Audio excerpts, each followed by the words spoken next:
De imediato a palavra, porque nós vamos falar a nossa mesa, a palestra é relativa ao direito à razão, e vamos falar sobre Camus, a essa hora, né? Camus e a razão. Essa missão só poderia ser feita realmente pelo professor Ricardo Aroli. Uma palavra, então. Bem, não poderia começar de outra quadra a minha fala que não com um aplauso da professora Clarice. O exemplo que se trava aqui, certamente eu subscreveria o que foi dito pelo professor Salmo.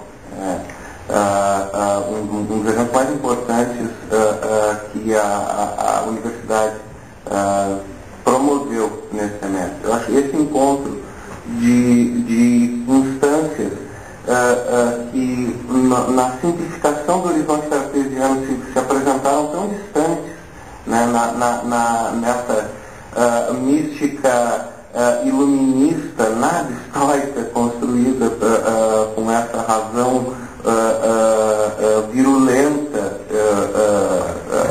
que imantou o início o início do nosso século XX levou ao choque que produziu essa nova razão, que é o que nós vamos enfrentar hoje. Parabéns, professor. É um orgulho participar de um evento desse. É um orgulho trabalhar ombro a ombro no grupo de pesquisa ao lado da professora Clarice, assim como da professora Leonara, na instituição que eu me encontro. E, bem, o tema não poderia ser mais próprio para o momento em que a gente transita.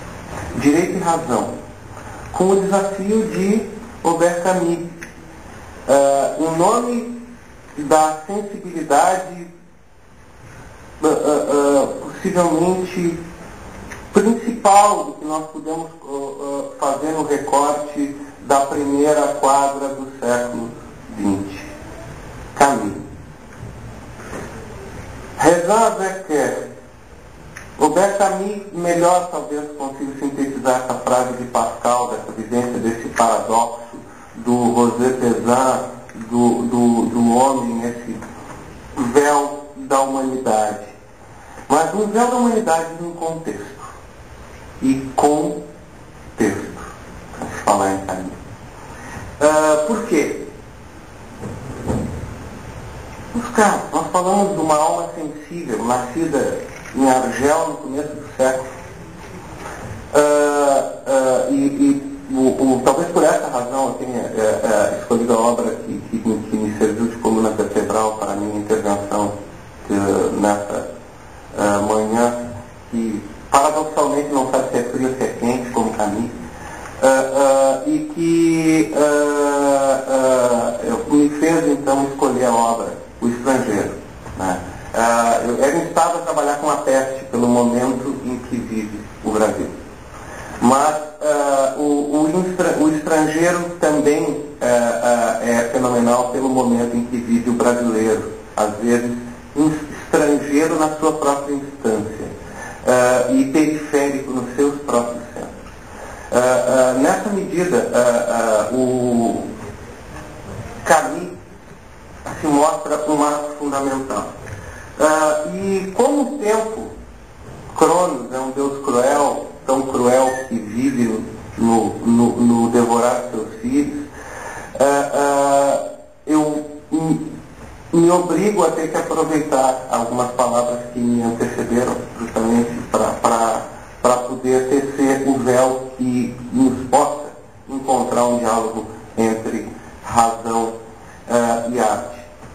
Para tanto, relembro a vocês que quando se saiu do seminário de Kafka, se via que nós nos encontrávamos num momento em que Kafka espelhava isso na sua obra. Um grande momento de incerteza, para a gente poder aquele pensamento primordial de Heisenberg, que é projetado para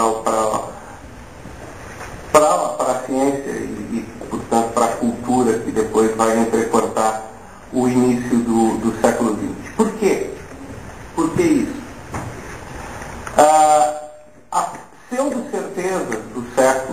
XIX, certeza porque já o próprio século XIX já denunciara os avatares que fariam ela sucumbir. Nós vimos isso já em Freud, que vai travar esse olhar já antes da virada do século. Nós vimos em Nietzsche, como foi bem colocado pelo professor Jorge, não consigo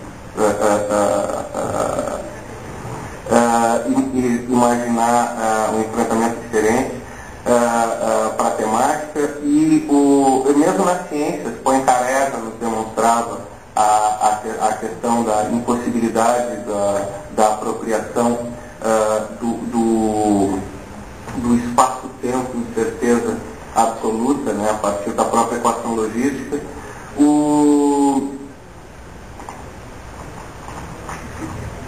E na virada do século, nós teríamos Einstein,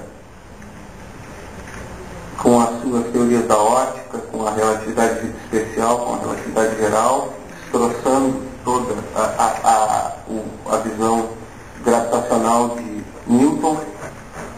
Teríamos Bohr, Dirac, Heisenberg, que vão destroçar com a certeza do próprio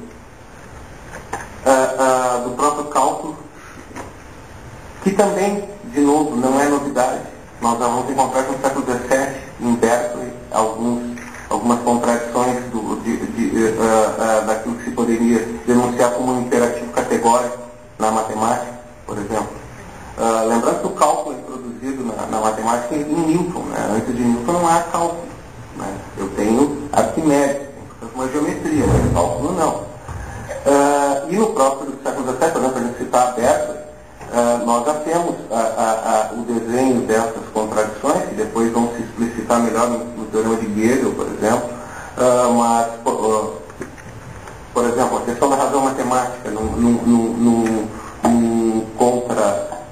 coape tanto uma perspectiva de um silogismo aristotélico quanto de um imperativo categórico kantiano ou iluminista, como queiram alguns.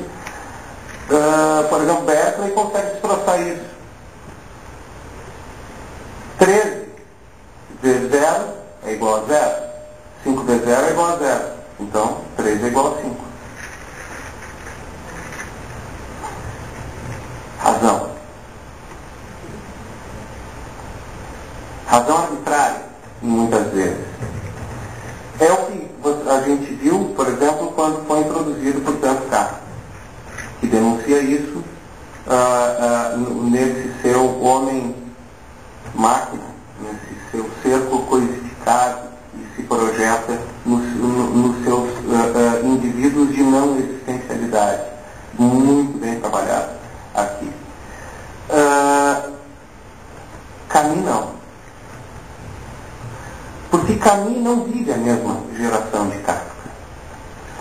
A geração de Kafka é a geração que vai viver justamente aquele período até a década de 30. Camus não. Camus avança até os anos 60, apesar de ser um jovem que morre aos 47 anos. Camus conviveu com Sartre.